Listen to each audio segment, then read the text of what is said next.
what I imagine I'll ask myself when I die is whether I've lived fully, but even more than that, whether I've loved very well.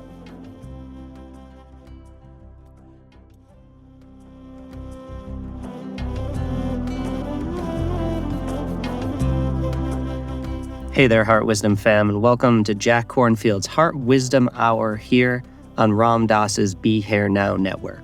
I'm Ganesh Bremiller, welcoming you to episode 216, Heart and Mind, Wholeness and Emptiness. And I know I always say, this is a special one, but this is indeed a special one. I found Jack's final talk that he gave at the Insight Meditation Society, which he founded in 1975 alongside other Be Here Now Network teachers Sharon Salzberg and Joseph Goldstein.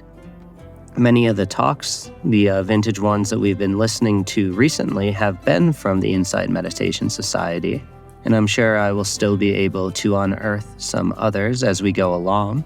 But when I found this one, marked on 3/18/1984, as Jack's final talk at IMS before going to California to found the amazing Spirit Rock Meditation Center, I just couldn't help myself but put this one out. It is truly heartfelt and has some of my favorite quotes that I have ever gotten from Jack. Some long ones and also some really short, quippy ones that hit home. I'm going to share one now. I know the jury's out on whether you like me to read quotes up front, but I'm gonna do it because this one is fire. The only way to be free is to let go of it all. And wow, that really does not leave too much room for interpretation. And one other thing that Jack said in here that really got me. I mean, I think we've all been in different situations where we've left something. We've left a job, we've left a relationship, even graduation day at school. And it's always so poignant. There's generally some celebration, and then there's generally some sadness. So what Jack said here in speaking to the IMS students and staff about leaving was, I'm sad because I love everybody so much, and I'm happy because I love everybody a lot. And to me, that really sums it up and hits home. We are always in transition, and those transitions are beautiful and also difficult, both because of our love. So, I would like to invite you to December 18th. Jack has a Monday night Dharma Talk and meditation online presented by Spirit Rock. It is pay what you can, and Jack always touches on current events and whatever he has going on in his heart. I highly, highly recommend that. Another way to connect with Sangha digitally is Cloud Sangha, which is Jack and Tara Brock's brainchild for bringing digital spiritual community right to your home. You can go to cloudsangha.co for that, and for the Spirit Rock Monday night, December 18th Dharma Talk, you can go to spiritrock.org or jackkornfield.com and go to the calendar. So there we have it. And as always, I just like to thank you for being here and being part of this great spiritual community, working on yourself, and making the world a better place through your authenticity. So until next time, I invite you into the sweet coolness that Jack talks about early on in this episode. 216, Heart and Mind, Wholeness and Emptiness, Jack's final talk at Insight Meditation Society before flowing over to found Spirit Rock in California. I do hope you enjoy it. Namaste. I decided to talk today in here rather than in the library, as we've been meeting for some time now. Partly because it'll be the last talk that I give here for quite a while. And I like to talk in this room. It's a very special place. And partly because the sense in the library has been of such rich kind of discussions. And I'd like to discuss today a little too, but first I want to speak as a talk. And I want to share in some brief fashion, I'm not going to talk so long, some things about a vision of this place, IMS, and our practice together, and also just to share in some way how much I love everybody here, how much I love you all. Maybe that mostly. The vision, I think, will kind of take care of itself.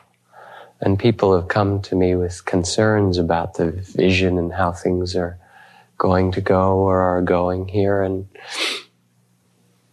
I might ramble a little today, so please ramble along if you want. One of the things I feel is that there's a maturity and enough depth of people and numbers and understanding in the Sangha, the people who sit, LTYs, the staff, the board, everybody all together, that it's like a viable organism now. I have a lot of pregnancy metaphors on my mind these days, and there's a certain level where the fetus becomes viable, and in some fashion or other, I feel that we as a Sangha and a community have developed to a place where no matter what kind of extremes or things are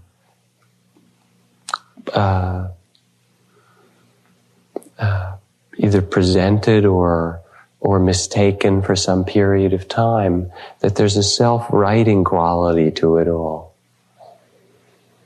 Anyway, I feel rested since the last time I talked to you about needing to rest.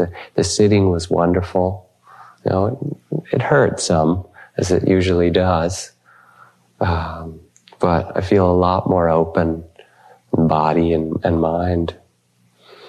There are some changes which a number of you have probably heard about in staff, some others, that are happening here, just in terms of the teaching staff. The one that I mentioned in the last group with Lee's pregnancy is that I'll be moving to California this spring. And so teaching at IMS a lot less.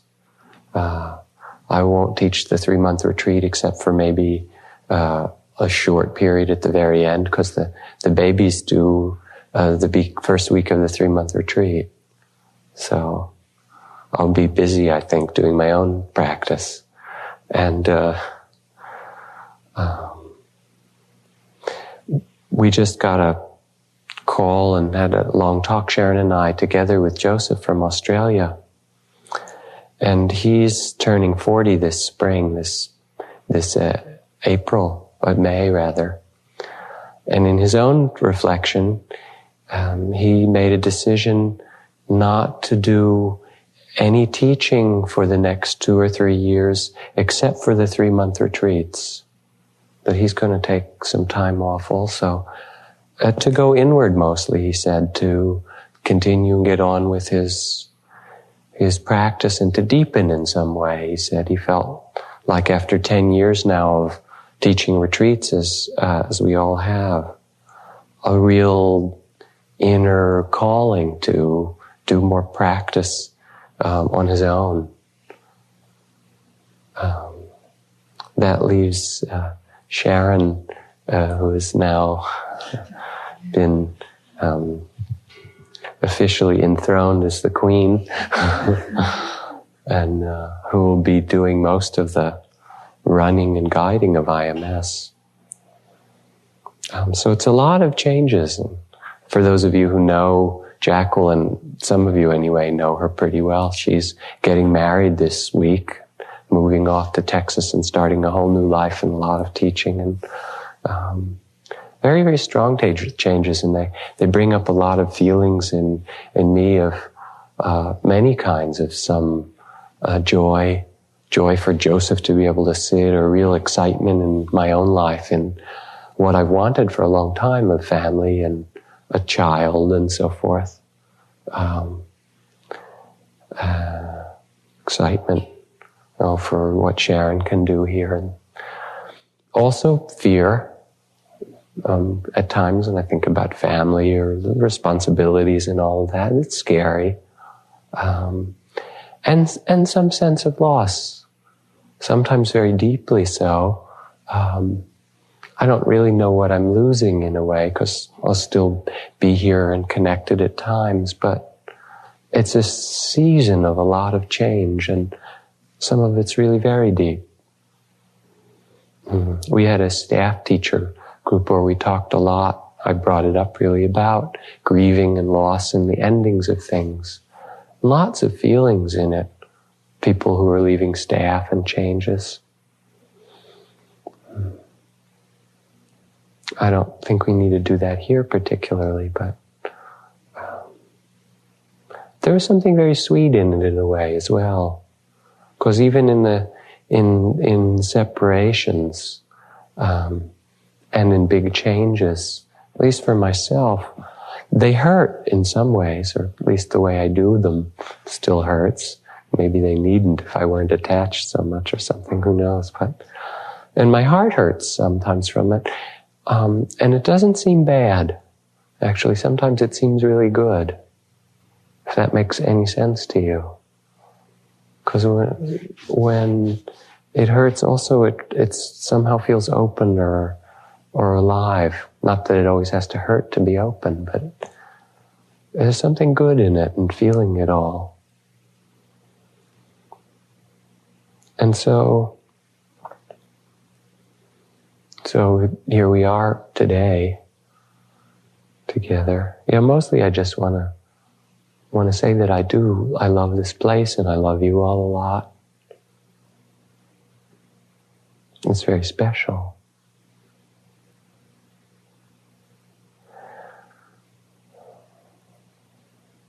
My own practice has kind of evolved over the years now.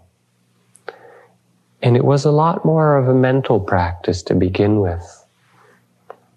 When I was first studying Buddhism and first meditating, and even as it got a lot deeper, it was a clearing of the mind becoming more silent and fewer thoughts, and starting to see with a vision, with some clarity, how things really arise and pass and are truly ownerless. There's a kind of coolness to that vision. It's just like on a hot summer day or something, when you go into a place that's cool and a cool breeze comes, it cools off at night. And that kind of vision of openness or spaciousness of mind and a clarity to see has a sweetness, a sweet kind of coolness.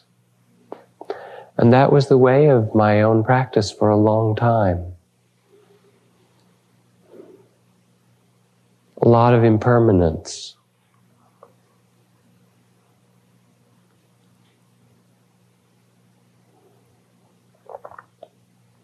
Gradually, over the years of teaching and continuing my own inner practice, I found that it didn't work for me to stay that way, or it didn't work for me to continue to practice in just that way. I found that in teaching, and I think you probably find it in your lives, in your practice, that detachment was needed and emptiness, but also a lot more was needed qualities of the heart. Not of the mind, of space, but somehow of the heart, to connect with people, to feel them, and really to feel myself. I think it's the same, to feel love or compassion or frustration or anger or whatever, but to feel in a very full way. And somehow my work over these last years has been a lot more of that. Sometimes to the point where I feel like, I better be careful, I'm losing the emptiness, I'm losing sight of the space or the detachment. But I think that's okay. I feel like I might drown or get lost. I don't think so. It feels, in fact, that it's necessary, not for everyone perhaps, but for me and many of us, to feel as fully as we can, to love as fully as we can, to feel or sense or experience our bodies, our hearts, our minds, our feelings in a really complete way. When Sasaki Roshi teaches, he talks a lot about 0 and 1 and how our whole life is going back and forth moment to moment of 0, meaning that it dissolves in 1, making it again, or of self and non-self alternating from moment to moment. But I'm not sure that it's moment to moment, one or the other. It feels really more like both, of emptiness and inform. And for me, part of the way of practice and part of what I guess I've tried to communicate in working with people, because it's been so beautiful for me, is to feel, to open, to touch in yourself what's going on very fully, whatever it is. And to use that to discover really deeply what emptiness is. Not to kind of skip over or ahead to detachment, because you can do that pretty easily.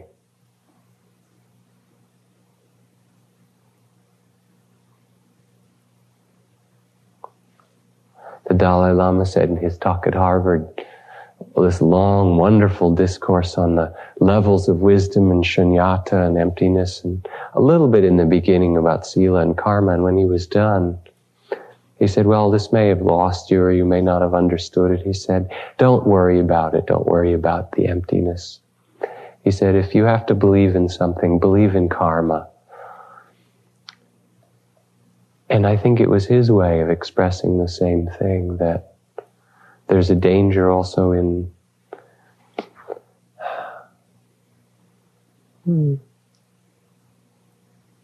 the concepts or in the realm of mind where we let go, but as a way to avoid.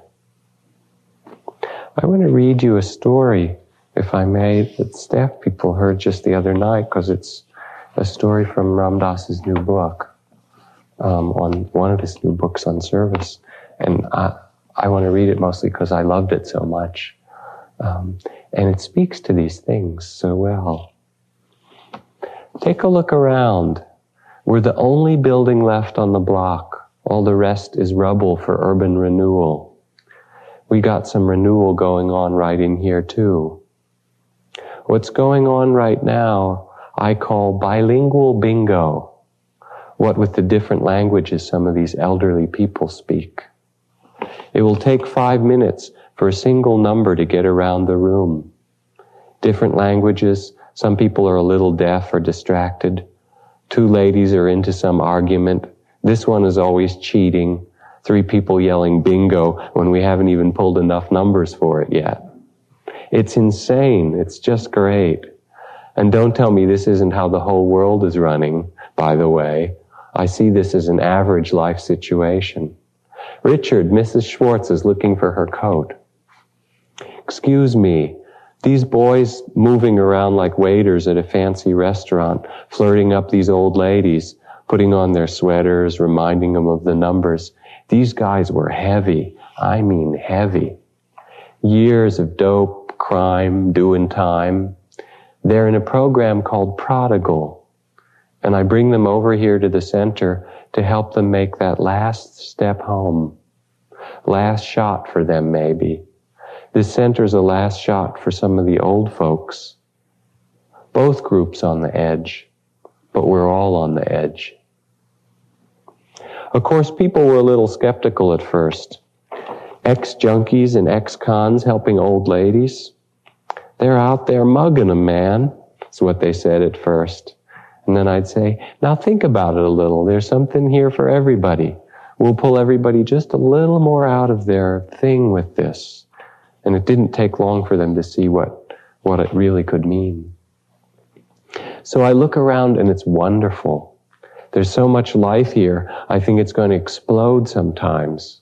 Then some guy comes up and says, that lady over there, she looks like someone I done one time. And I say, if that happens, go ask her if there's anything she needs. And he does. And I'm amazed. I can't believe it myself. I set up this scene, this crazy little world. I mean, the idea came around anyway. The old people and kids actually doing it. Part 2.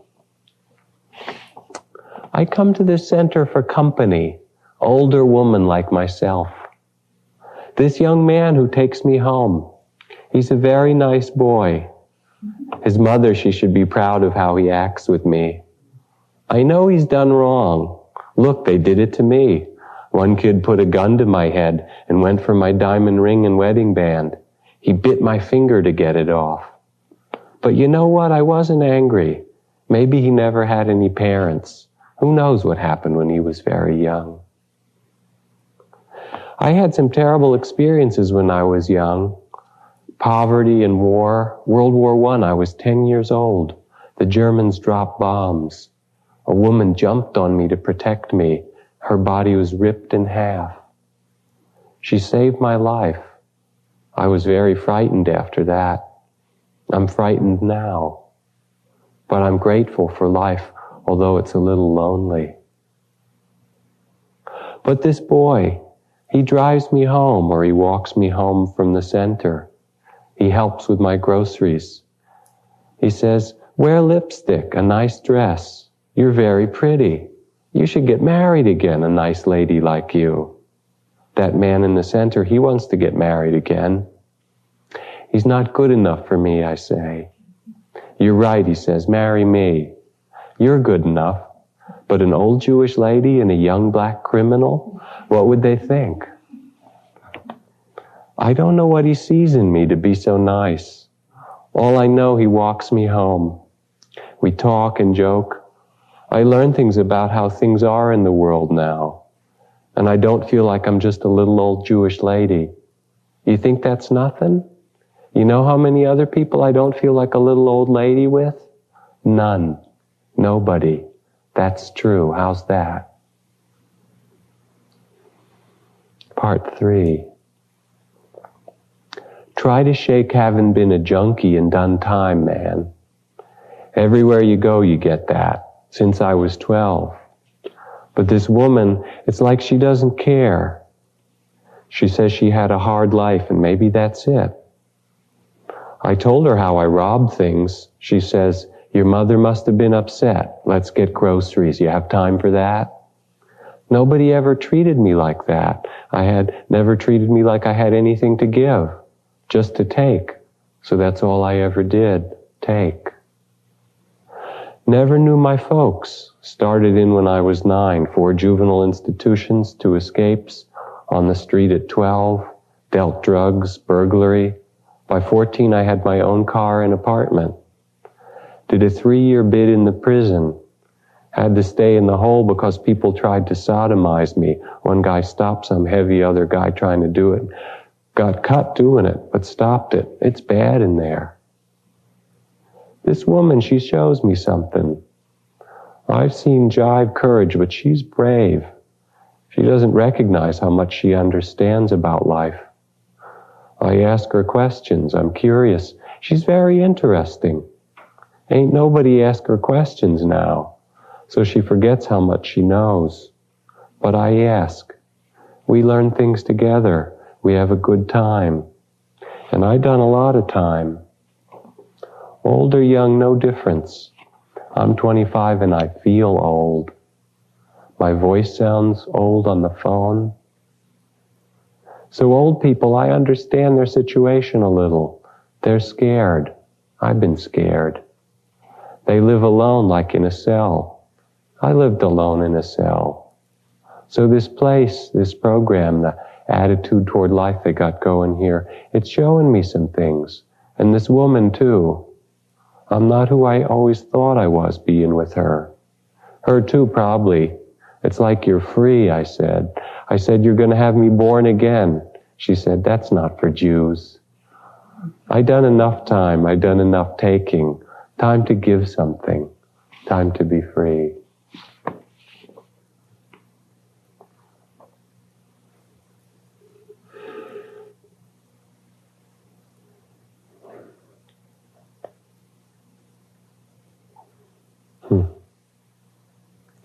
I realize that I feel very sad and very happy, both, at the same time.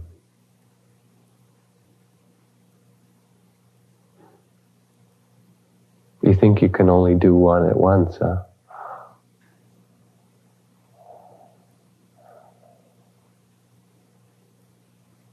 I'm sad because I love everybody so much. And I'm happy because I love everybody a lot.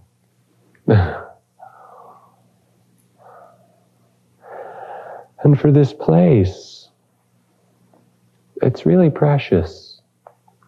And it's made by all of us. It's made by those of us who teach and cook and work and staff it. Even more by the hearts and the dedication or the purity or whatever. I don't know what you call it. Or the guts, or the delusion, whatever, of all the people who come and sit here, and your willingness to come and do it and sit, and play and see where it goes. And it's precious because there are so few places in our culture or in our world where you can come and let the mind get quiet and the heart get quiet and open a little bit. And we all really need it a lot, our world. And it has both of those things I've been talking about. It has that perspective, like in the story of, I'm not who I thought I was, of some deep kind of letting go, me, myself. Emptiness.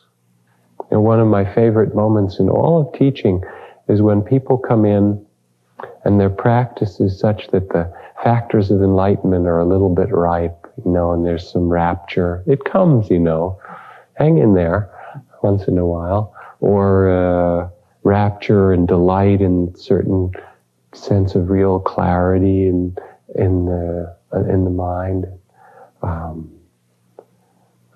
Things are just coming and going without a lot of movement of mind. Real wonderful sense, equanimity, tranquility.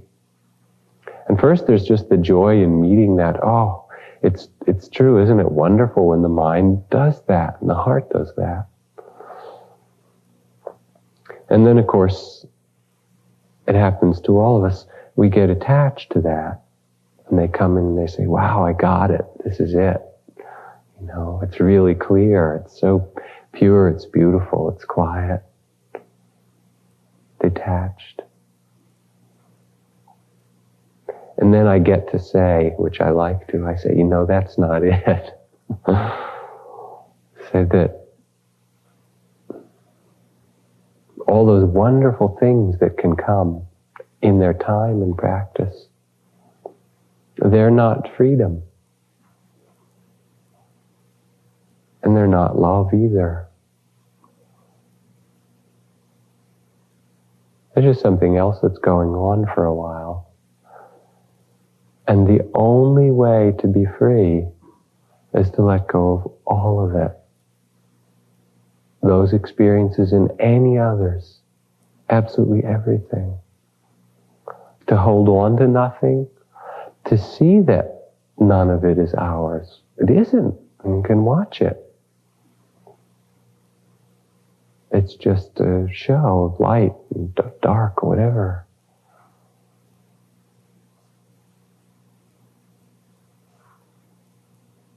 So there's that, and I think that's the kind of learning, both of these, that we take to when we die.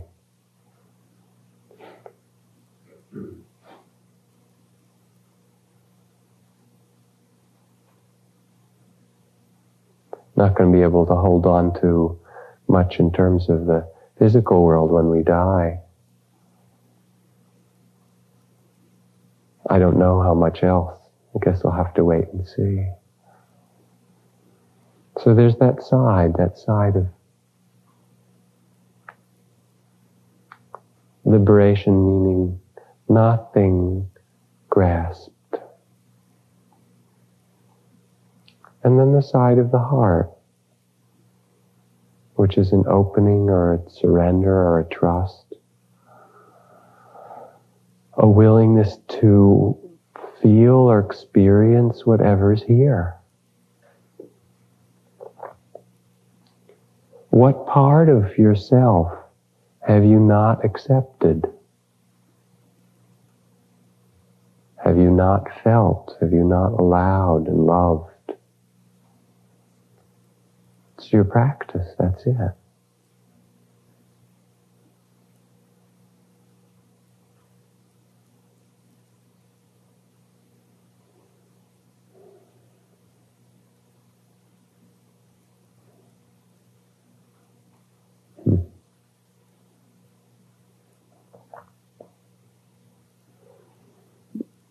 Being here this winter and being part of the teaching for the long-term yogi program, which is really the first time for me, I've come to appreciate it a lot. At first I was a little dubious, which is my nature anyway, or my trip.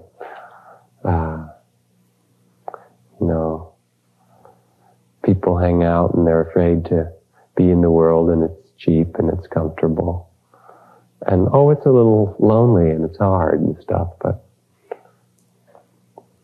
still not really practicing hard. Not like when we're in a 3-month retreat or something, when people are really practicing.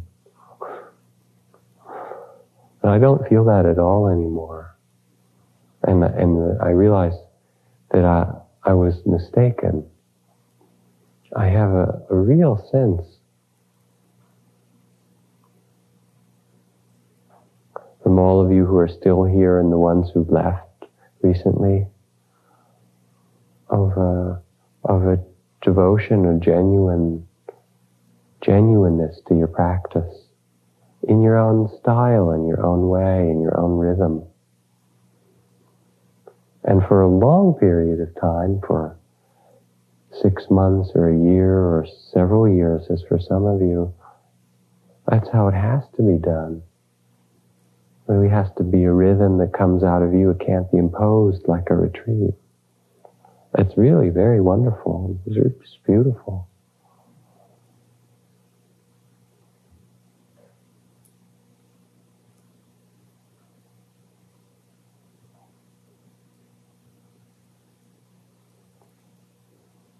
I really don't have very much more to say. I realize I kind of miss the dialogues we have in the library. It's a lot more fun to kind of talk back and forth. It feels kind of strange to be up here again. And it's all right for new people who've not heard the Eightfold Path yet, but I'll spare you the rerun.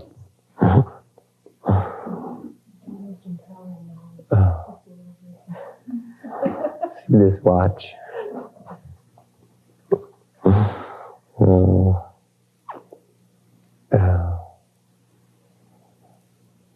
Yeah, I wonder. We talked about it, I guess, in the last group we were together. Maybe it was that one. I think about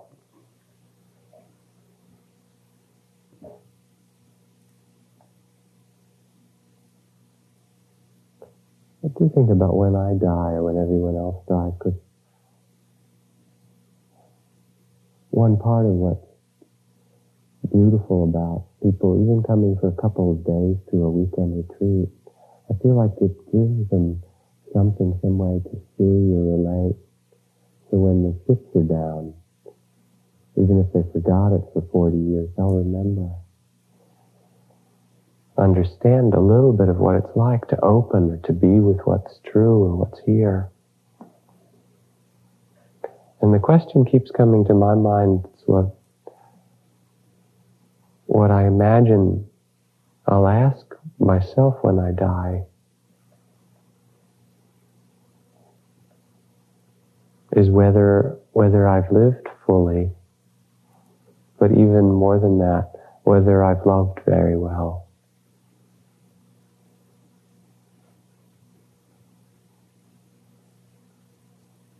Maybe all the ways of practice and all the things we do are simply so that we can learn to love very well. Maybe that's all, actually. It's not so complicated.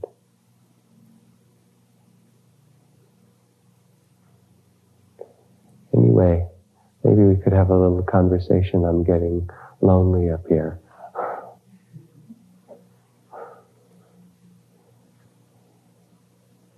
What do you think?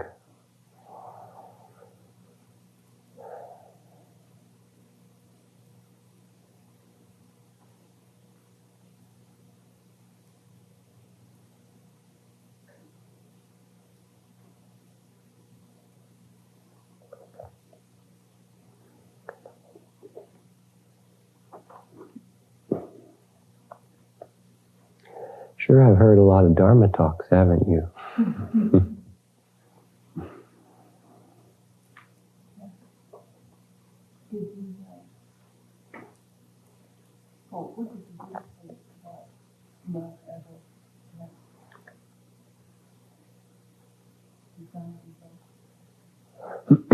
What did the Buddha say about love? That Buddhism's so big, there's a lot that was said.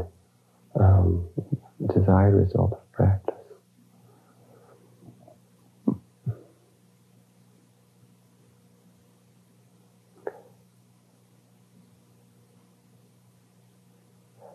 You know, I don't know, because I read the sutras, and there's stuff written and a lot about compassion and love, but much more about letting go and emptiness and freedom and non-attachment and so forth. But I feel it in it. So I want to answer it in this way. It's like, even with Krishnamurti, when I read his books, and I like them a lot, they're so clear and so forth, but they seem kind of harsh and cutting in a way. They don't seem so warm, even though beautifully clear. But when I went to see Krishnamurti talk, one of number of times I've seen him, it was right after I'd sat a lot. And I felt really open. And I got a sense, I mean, he was ranting and raving about gurus and authorities and his thing. I got a sense of tremendous caring from him at that time, that he really wanted people to understand and awaken. And Ajahn Chah, who lived in the forest and who was my teacher for a long time, still is in some way or other, he talked mostly about letting go and non-attachment, non-grasping. But his being, his presence was love. It was really powerful. That non-attachment and not grasping and letting go. Mm-hmm. When you really feel it, not when you talk, but when you really feel it, that is love. It's the same. Total attention, non-attachment, not grasping, letting go. Yeah. This is love. But you have to feel it. Talking about that is nothing. But feel it. Feel it. Love. Thank you. Yeah.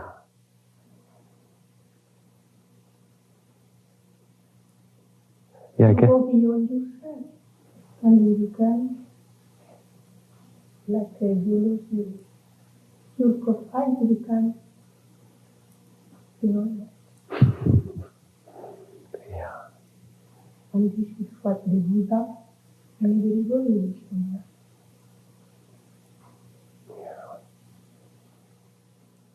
Or even more than what is said. It's what you feel, what you experience. It's not said. Yeah. They would say they feel it. Mm-hmm.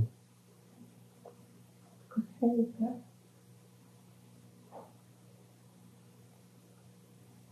It's so funny, I've shifted too in teaching. Maybe you have in your practice, some of you.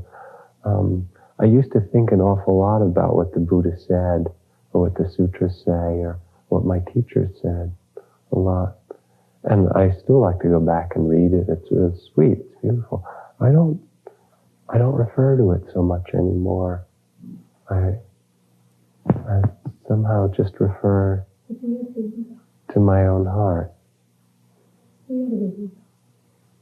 Good question. Where's the Buddha? We are the Buddha. Uh-huh. The Buddha is here. How can if no we will not be here?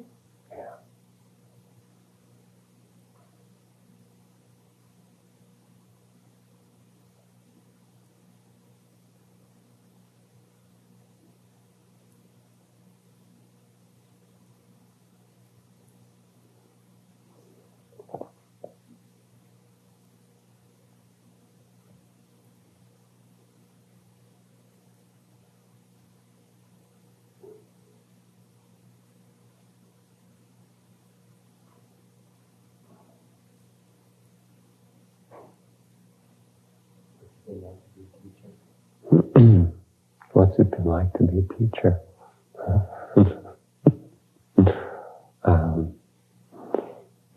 It's so many kinds of things, It's like, what's it like to be a man or a person? It's been heavenly and hell and various realms. Hungry ghost. What are the other realms? Most of them in between. Times, sometimes just giving a talk, it's like I disappear once in a while, and that's just magic. Then I come back and want to have that to hold, but it's been a practice, really. And it's really been, when I look at it, a lot of learning how to love, or learning how to be open. It's really what a lot of it's been. Successfully and not so successfully at times.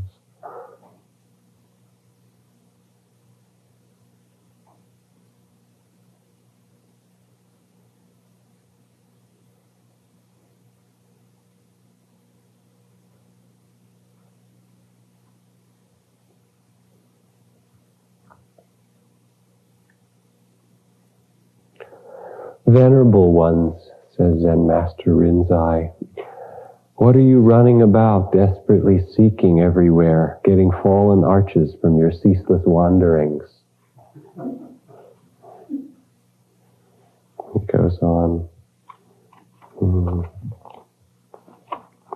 Followers of the way, venerable ones, there's talk of a way to be practiced and the Dharma to be realized.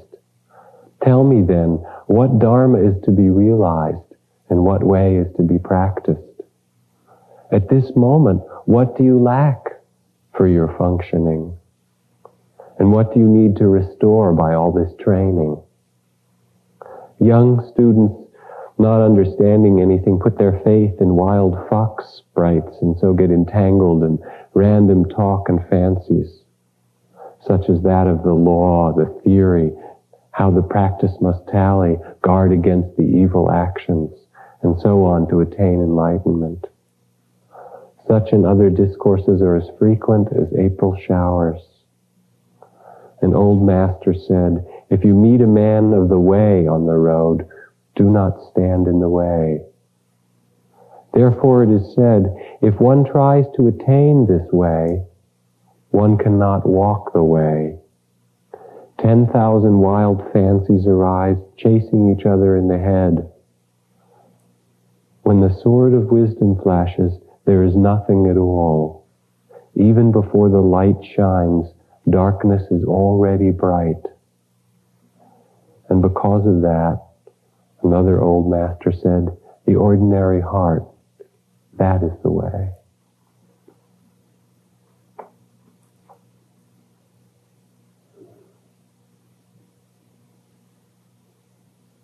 The practice is so wonderful. The place, everybody here.